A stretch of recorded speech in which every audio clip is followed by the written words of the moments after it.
Fit ചെയ്യുന്ന area അല്ല.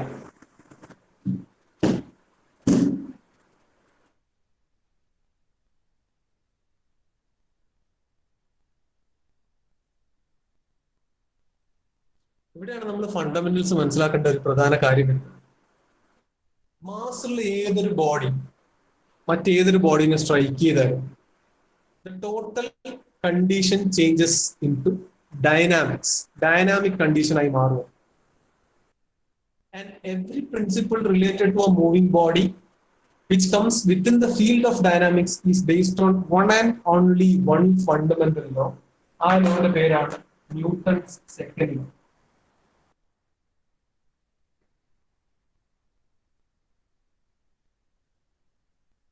Newton second law. നിങ്ങൾ ആലോചിച്ച് നോക്ക്, whenever we study about the analysis regarding displacement, ഞാൻ കുറച്ച് ഫണ്ടമെന്റൽ കാര്യം പറഞ്ഞു. നമ്മൾ ഡിസ്പ്ലേസ്മെന്റിനെ പറ്റി പഠിക്കുന്നു. ഏതെങ്കിലും ഒരു ബോഡി,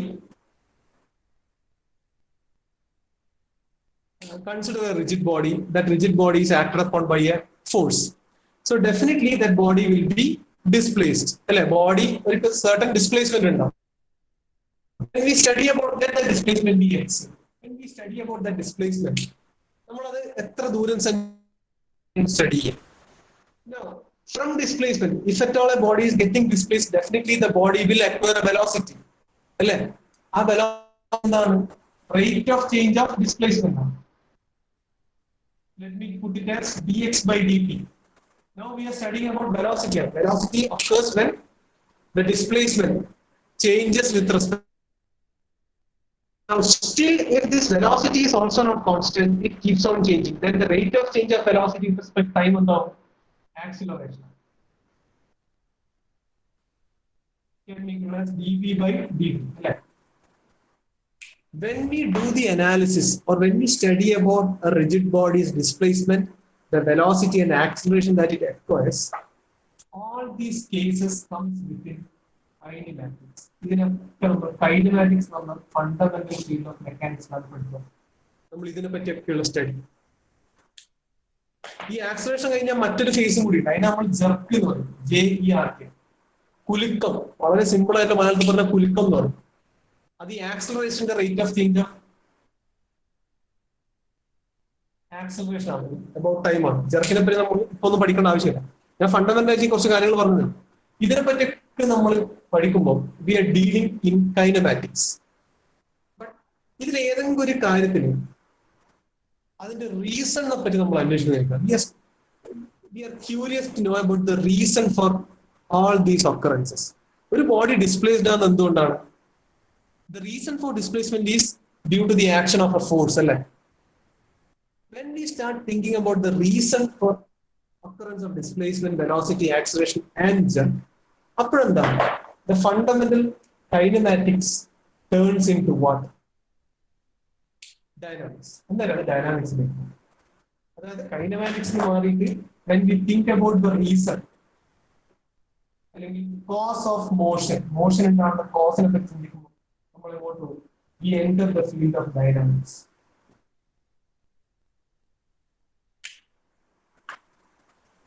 ഇനി ഫോഴ്സ് കൊണ്ട് ഒരു ബോഡി ഡിസ്പ്ലേസ്ഡ് ആവാനുള്ള മറ്റൊരു റീസൺ എന്താണ്? അല്ലെങ്കിൽ കേസ് ഡൈനാമിക്സ് ആവാനുള്ള ഒരു റീസൺ എന്ന് പറഞ്ഞാൽ every body will have A mass. Let that body be a rigid body, that body be a fluidic body. That particular body will definitely have a mass. So force ഉണ്ട്, force ഒരു move ചെയ്യുന്ന മാസുള്ള ബോഡിയിലാണ് act ചെയ്യുന്നതെങ്കിൽ definitely അവിടെ എന്തുണ്ടാവും?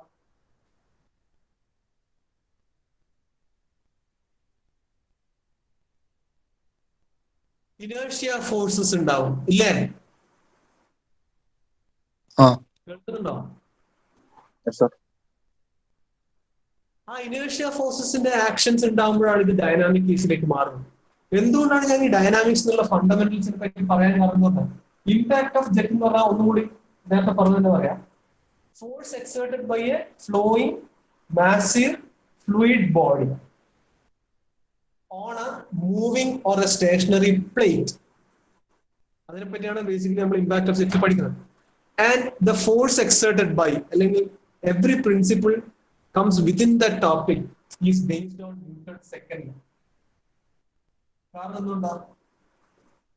Reason is there is a cause of motion. Motion ഒരു cause ഉണ്ട്, അതിനെപ്പറ്റി പഠിക്കാൻ പോകുന്നത് force. And moving body or moving fluid always possesses a mass. Force ഉണ്ട്, mass ഉണ്ടെങ്കിൽ definitely the condition is dynamic and everything from within this limit falls under Newton's second law. എന്താണ് newton second law പറയുന്നത്? അതൊന്ന് പറഞ്ഞാണ്. Newton second law എന്താ പറയുന്നത്?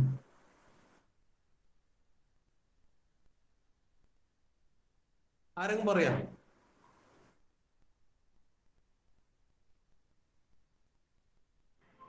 Mass into acceleration. ഞാൻ ഊഹിച്ചു newton second law ചോദിച്ചാൽ മാസ് ഇൻടു ആക്സിലറേഷൻ പറയാം. This is the mathematical representation of Newton's second law. It's not the definition of Newton's second law. Newton's second law എന്ന് പറഞ്ഞാൽ എന്താ? The force exerted by or the force exerted on a moving body will be directly proportional to the rate of change of linear momentum. അതാണ് newton second law. എന്താണ്? Force exerted on a moving body will be directly proportional to the rate of change of linear momentum. Rate of change of linear momentum എന്ന് പറഞ്ഞാൽ momentum എന്ന് പറഞ്ഞാൽ mass into velocity ആണ്. This is momentum അല്ലേ? Rate of change of linear momentum d by dt of mvm. Now mass of a body remains always a constant. ഇതൊരിക്കലും മാറൂല. So അതുകൊണ്ട് നമുക്ക് എന്ത് എഴുതാം? m പുറത്തെടുത്തിട്ട് d by dt of v or m dv by dt. Rate of change of velocity എന്താണ്? Acceleration ആണ്. ഇങ്ങനെയാണ് f = ma എന്നുള്ള ഇക്വേഷൻ വരുന്നത്. So it starts by rate of change of linear momentum. Momentum is mv. ഇതിൽ m നമ്മൾ ഏതൊക്കെ കണ്ടീഷനിൽ ഒരു ബോഡിനെ കൊണ്ടുപോയാലും ബോഡിന്റെ മാസ് ചേഞ്ച് ആവും. Velocity can change. So mass constant ആണ്, പുറത്തെടുക്കാം. അങ്ങനെയാണ് ഈക്വൽ സൈൻ വരുന്നത്. കാരണം കോൺസ്റ്റന്റ് ആണ്. പ്രൊപ്പോർഷണൽ ആയിട്ട് ഒരു സാധനത്തിന്റെ പ്രൊപ്പോർഷണാലിറ്റി കോൺസ്റ്റന്റ് വെച്ച് കഴിഞ്ഞാൽ നമുക്ക് ഇക്വേറ്റ് ചെയ്യാം. D V by D T വരും. D V by D T എന്ന് പറഞ്ഞാൽ എ ആണ്. This is M A. So ഈ ഒരു ഫണ്ടമെന്റൽ ലോനെ ബേസ് ചെയ്തിട്ടാണ് നമ്മൾ എന്ത് പറയാൻ പോകുന്നത്? നമ്മൾ ഈ പഠിക്കുന്ന കേസ്, അതായത് ഇമ്പാക്ട് ഓഫ് ജെറ്റിന്റെ ഫോഴ്സ്, ദാറ്റ് ഇമ്പാക്ട് എന്താണ് എന്ന് അറിയാൻ നമുക്ക് we have to have the understanding of Newton second. So impact of jet means only one thing. Force exerted by a jet, അതായത് flowing body, flowing massive body, mass ഉള്ള ഒരു ബോഡിയാണ്. Okay, that impact on a plate, ഒരു സാധാരണ plate of small thickness consider. Thickness ഒന്നും ഇപ്പം matter ചെയ്യുന്ന കാര്യമല്ല. ദിസ് പർട്ടിക്കുലർ പ്ലേറ്റ് ഒന്നുകിൽ സ്റ്റേഷനറി ഫിക്സ്ഡ് ആയിട്ട് വെക്കാം, അല്ലെങ്കിൽ it can be moving. Okay, C liquid will be coming out of A nozzle. ഒരു പൈപ്പിന്റെ അറ്റത്ത് ഒരു നോസിൽ കണക്ട് ചെയ്ത് അതിന്റെ ഉള്ളിൽ പുറത്തോടെ ഒരു ലിക്വിഡ് വരും. It will be in the form of a jet. High velocity high പ്രഷറിൽ വരുന്ന ഒരു ജെറ്റ് ആണ് അല്ലെ? ഡെഫിനറ്റ്ലി നോസിലൂടെ പുറത്തേക്ക് വരുമ്പോൾ ദ പ്രഷർ ഗെറ്റ്സ് ഇൻക്രീസ്ഡ്. അതിനാണ് നമ്മൾ നോസിൽ വെക്കുന്നത്. Pressure gets increased. സോ ഇങ്ങനെ വരുന്ന ഒരു ജെറ്റിന്റെ ഫോഴ്സ് അനാലിസിസ്, അല്ലെങ്കിൽ the force obtained from this jet will be based on Newton's second law of motion. So ഈ ഇമ്പാക്ട് ഓഫ് ജെറ്റിൽ നമ്മൾ കൺസിഡർ ചെയ്യാൻ പോകുന്ന certain cases ഉണ്ട്. ആ certain cases എന്ന് പറഞ്ഞാൽ ഒന്നുകിൽ force exerted by a jet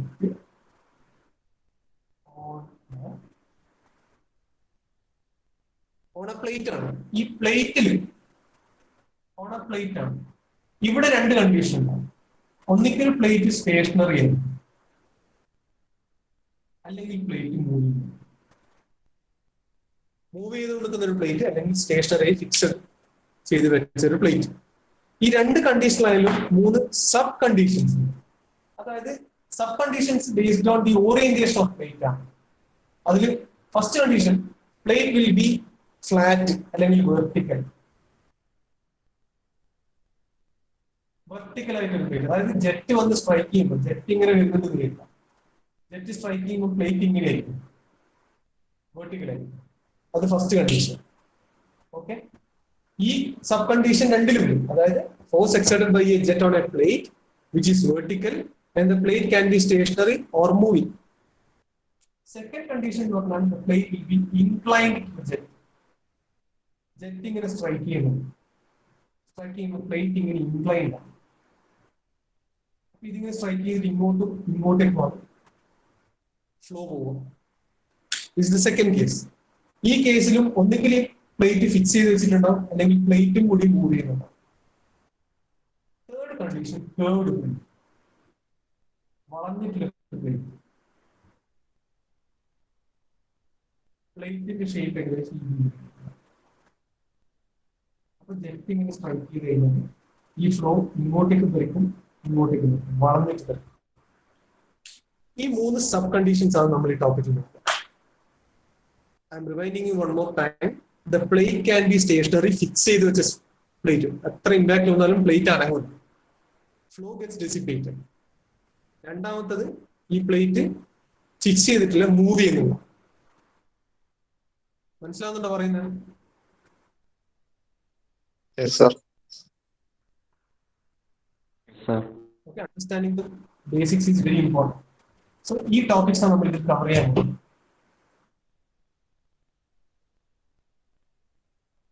നമുക്ക് ഡയറക്ട്ലി ഫസ്റ്റ് കണ്ടീഷനിലേക്ക് വരാം. First one, force exerted by the jet on a stationary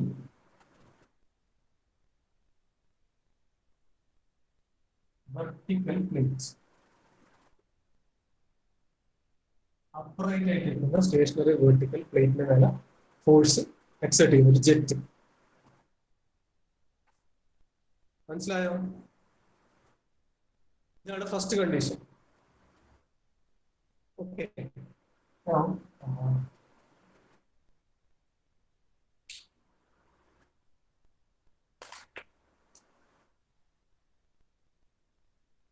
ഇതാണ് പൈപ്പ്. ഇതിനുള്ള കൂടി വെള്ളം പുറത്തേക്ക് വരുന്നുണ്ട്. പൈപ്പിന്റെ എൻഡിൽ ഞാൻ നോസിൽ ചുറ്റിയിരുന്നു. ഇതാണ് നോസൽ. ഈ നോസിലിന്റെ പുറത്തൂടെ ജെറ്റ് വരുന്നു, അതിൻ്റെ ഉള്ളിൽ കൂടെ വെള്ളം വരുന്നുണ്ട്.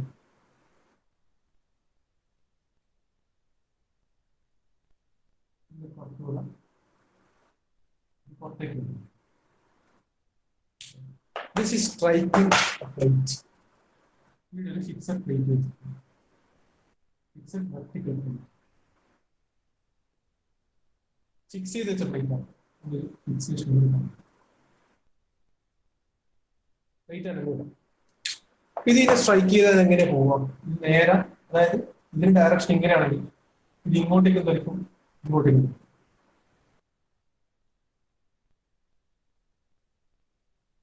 ഇമ്പാക്ട് ഉണ്ടായിട്ട് ഈ രണ്ട് ഡയറക്ഷനിലേക്ക് ഇത് പോകും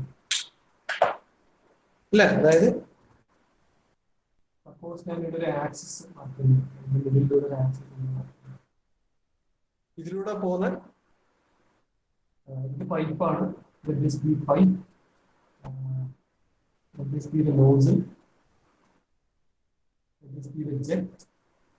ഇതിലൂടെ പോകുന്ന ജെറ്റിന്റെ വെലോസിറ്റി ആണ് വെലോസിറ്റി. ദിസ് വെലോസിറ്റി ഈ രണ്ട് ഡയറക്ഷനിലേക്കായിട്ട്, അതായത് velocity of this jet or the component of വെലോസിറ്റിന്റെ രണ്ട് ഡയറക്ഷൻസ് ആഫ്റ്റർ സ്ട്രൈക്കിംഗ് രണ്ട് ഡയറക്ഷനിലേക്ക് മാറും, ഇങ്ങോട്ടേക്കും ഇങ്ങോട്ടും.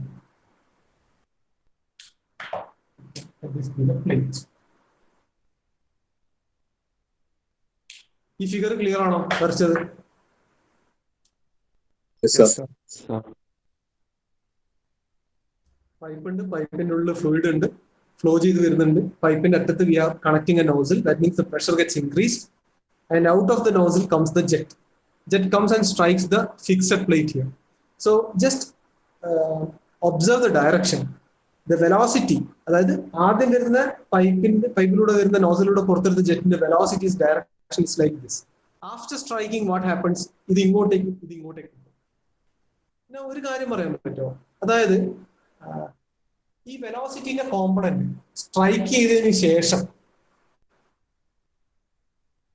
Okay along the direction of jet എന്തായിരിക്കും അതിന്റെ കോമ്പണന്റ്? ആഫ്റ്റർ സ്ട്രൈക്കിംഗ് ഇതിന്റെ കോമ്പണന്റ് എന്തായിരിക്കും? ഇവിടേക്കാണ് നമ്മൾ വെക്ടറിനെ പറ്റിയിട്ടുള്ള കാര്യങ്ങൾ മനസ്സിലാക്കുന്നത്. ഈ വെക്ടർ നമ്മൾ പണ്ട് പഠിക്കുന്നത് ഇങ്ങനത്തെ കാര്യങ്ങൾ ഉപയോഗിക്കണം. സി ഇങ്ങനെ വരുന്ന ഇതാണ് വെലോസിറ്റിയുടെ ഡയറക്ഷൻ. ഇത് ഞാൻ ഇതായിട്ട് വരക്കുന്നതാണ്. നോക്ക്, ഇതാണ് ഡയറക്ഷൻ വെലോസിറ്റിന്റെ. സ്ട്രൈക്ക് ചെയ്ത് കഴിയുമ്പോൾ ഇതിന്റെ കോമ്പണന്റ് ഇങ്ങോട്ടും ഇതിന്റെ കോമ്പണന്റ് ഇങ്ങോട്ടും ആയി പോകും. ഇവിടെ ആംഗിൾ തീറ്റയുമാണ്, 90 ഡിഗ്രിയുമാണ് അല്ലെ. ഇത് ബിഫോർ സ്ട്രൈക്കിംഗ് ആണ്, ഇത് ബിഫോർ സ്ട്രൈക്കിംഗ് ആണ്, പിടിക്കുന്നതിന് മുന്നേ. ഇത് ആഫ്റ്റർ ആണ്. ആഫ്റ്റർ ഇങ്ങോട്ടേക്ക് ഡയറക്ഷൻ ഇല്ല.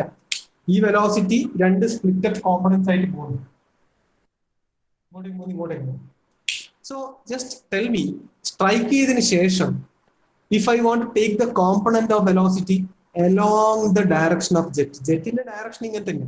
സ്ട്രൈക്ക് ചെയ്തതിന് ശേഷം ഇത് ഇങ്ങോട്ടും പോകും. But fundamental direction of jet ഇങ്ങനെയാണ്. ആഫ്റ്റർ സ്ട്രൈക്കിംഗ് ഈ ഡയറക്ഷനിലേക്ക് വെലോസിറ്റിന്റെ കോമ്പണന്റ് എടുക്കേണ്ടി v cos θ ആയിരിക്കില്ലേ? θ 90 അല്ലേ?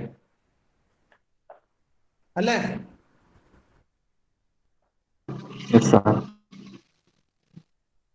ഇങ്ങനെ ഒരു സാധനം ഉണ്ടെന്ന് ഇരിക്കാം. ഇത് ബി എക്സ് ആണെന്ന് വിചാരിക്കും. ഈ ആംഗിൾ തീറ്റ ആണെങ്കിൽ കോമ്പണന്റ് എല്ലാം എക്സ് ഡയറക്ഷൻ എന്തായിരിക്കും? വി കോസ് തീറ്റ അല്ലേ? ഇവിടെയുള്ള വി ഇതാണ്, തീറ്റ 90 ഡിഗ്രി ആണ്. സോ വി കോസ് 90 എന്ന് പറഞ്ഞത് 0 അല്ലേ? കോസ് 90 0 അല്ലേ? കാരണം എന്താ? See, the jet striking the plate will move along the plate. പ്ലേറ്റിന് along ആണ് മൂവ് ചെയ്യുക. ബട്ട് പ്ലേറ്റ് ഫിക്സ്ഡ് ആണ്. Plate is at right angles to the striking direction അല്ലെ. ജെറ്റിന് റൈറ്റ് ആംഗിൾസ് ആണ് പ്ലേറ്റ് ഉള്ളത്. So velocity will split up into 2 components along the plate. അതായത് right ആംഗിൾസിലേക്ക് പോകും. That means the jet gets reflected through 90 degrees. Hence the component of velocity of jet after striking in the direction of jet എന്തായിരിക്കും? 0.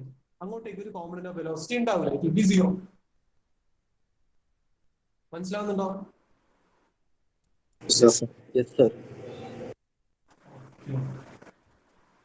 Means if we consider v as the velocity, ഇതിന്റെ വെലോസിറ്റിനെ v ആയിട്ട് എടുക്കുക. Okay, A എന്ന് പറഞ്ഞ area of cross section എന്ന് വിചാരിക്കാം. അതായത് let v velocity of jet, a area of cross section. ജെറ്റിന്റെ ഏരിയ ഓഫ് ക്രോസ് സെക്ഷൻ ആണ്. ഇത് നമുക്ക് എങ്ങനെ പറയാം? π/4 d². പറഞ്ഞൂടെ? π/4 d². d diameter of jet എന്ന് വിചാരിക്കാം. ഇങ്ങനെയാണെങ്കിൽ ഇത് π/4 d² അല്ലേ? രണ്ട് ടേം ഞാൻ ഇൻട്രൊഡ്യൂസ് ചെയ്തതേ ഉള്ളൂ. ബി ഏതാണ്, എ ഏതാണ്. നമ്മളുടെ കൺസേൺ എന്താണ്? ഇമ്പാക്ട് ഓഫ് ജെറ്റ് ആണ്. അതായത് force exerted by the jet on the plate ആണ്. That force will be based on Newton's second law. Newton's second law എന്ന് പറയാം, അല്ലെങ്കിൽ ഇമ്പൾസ് മൊമെന്റം ഇക്വേഷൻ എന്ന് പറയാം. എന്തും പറയും അല്ലെ? എന്താണ് ന്യൂട്ടൺ സെക്കൻഡ് ലോ ആയിട്ട് നമ്മൾ മനസ്സിലാക്കി വെച്ചിട്ടുള്ളത്? അതായത് ഈ ഡയറക്ഷൻ എക്സ് ഡയറക്ഷൻ ആണ്. എക്സ് ഡയറക്ഷൻ ആണ്. അതായത് നമ്മൾ പറയുന്നത് എഫ് എക്സ് ആണ്. Force exerted by the jet on the plate. Jet പ്ലേറ്റിന്റെ മുകളിലേക്ക്, അതാണ് എഫ് എക്സ്. ഈ ജെറ്റിന്റെ മുകളിൽ ഉണ്ടാകുന്ന ഇമ്പാക്ട് അല്ല, ജെറ്റ് പുറത്തേക്ക് കൊടുക്കുന്ന ഇമ്പാക്ട് ആണ്. Force exerted by the jet on the plate in the direction of jet. അതുകൊണ്ടാണ് എഫ് എക്സ് എഴുതിയത്. So by Newton second law അല്ലെങ്കിൽ impulse momentum equation, this F X will be equal to what? Rate of change of momentum ആയിരിക്കണ്ടേ? അല്ലേ? ഈ moment എങ്ങനെയാണ്? In the direction of force ആണ്. അത് മറക്കരുത്. കാരണം force is a vector, it will always have a direction. So this is rate of change of momentum in the direction of force ആണ്. ഈ rate of change of momentum in the direction of force നമുക്ക് എങ്ങനെ express ചെയ്യാം? Initial momentum minus final momentum by time എന്ന് എഴുതിക്കൂടെ? അതല്ല rate of change എന്ന് പറഞ്ഞാൽ ബൈ ടൈം ആണ്. ചേഞ്ച് എന്ന് പറഞ്ഞാൽ എന്താ? ഇനീഷ്യൽ മൈനസ് ഫൈനൽ ആണ്. ഇനീഷ്യൽ മൈനസ് ഫൈനൽ എടുക്കാൻ കാരണം എന്താ? Force exerted by the jet on the plate ആണ്. Force exerted on the jet, impact കൊണ്ട് ജെറ്റിന്റെ മുകളിൽ ഉണ്ടാകുന്ന ഫോഴ്സ് ആണെങ്കിൽ ഞാൻ final momentum minus initial momentum എടുത്തത്. What I am discussing here is force exerted by the jet onto the plate. So by jet on plate ആയതുകൊണ്ട് initial momentum minus final momentum എടുക്കും. മനസ്സിലാവുന്നുണ്ടോ? Yes, sir. Okay, clear. So force exerted by the jet on the plate. So this is equal to what? Initial momentum. ഞാൻ MO എന്നാണ് കാണിക്കുന്നത്. MO എന്ന് പറഞ്ഞ momentum ആണ്. Minus final momentum by time. ഇനി momentum എന്ന് പറഞ്ഞാൽ M into V ആണ്. M എന്ന് പറഞ്ഞ മാസ് ആണ്. മാസ് കോൺസ്റ്റന്റ് ആയിരിക്കും. ബട്ട് വെലോസിറ്റി മാറും. സ്ട്രൈക്ക് ചെയ്തതിന് മുന്നേ ഒരു വെലോസിറ്റി, സ്ട്രൈക്ക് ചെയ്തതിനു ശേഷം അതേ വെലോസിറ്റി ആയിരിക്കും. വെലോസിറ്റി ചേഞ്ച് ചെയ്യില്ലേ? ചെയ്യില്ലേ? Yes, sir. സോ ഇതെന്തായിരിക്കും? Mass M into initial velocity minus mass M into final velocity divided by time.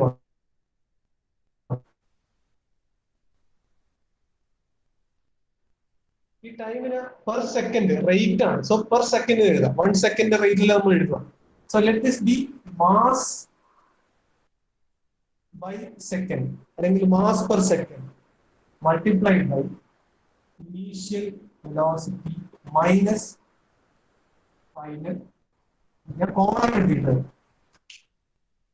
മാസിന്റെ initial velocity minus മാസിന്റെ ഫൈനൽ വെലോസിറ്റി ബൈ ടൈം ആണ്. മാസ് ബൈ ടൈമിന് ഞാൻ കോൺസ്റ്റന്റ് എടുക്കും. മാസ് ബൈ ടൈം പറഞ്ഞാൽ ഞാൻ റേറ്റ് ആണ് ഉദ്ദേശിക്കുന്നത്. സോ മാസ് ബൈ സെക്കൻഡ് എന്ന് എടുക്കും. ടൈമിനെ സെക്കൻഡ്സ് ആയിട്ട് എടുക്കും. മാസ് പെർ സെക്കൻഡ് കോമൺ ആയിട്ട് എടുത്തിട്ട് initial velocity minus final velocity.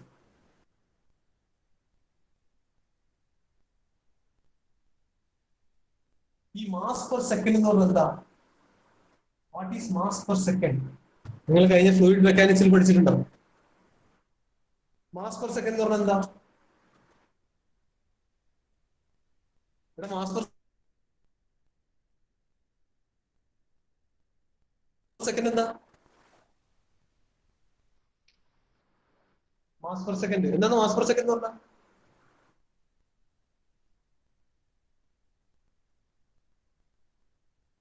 Mass flow rate അല്ലേ? അല്ലേ? Yes, sir. കേട്ടിട്ടുണ്ടോ mass flow rate? Yes, sir. Mass flow റേറ്റിന്റെ ഇക്വേഷൻ ഓർമ്മയുണ്ടോ? ഓർമ്മയുണ്ടോ?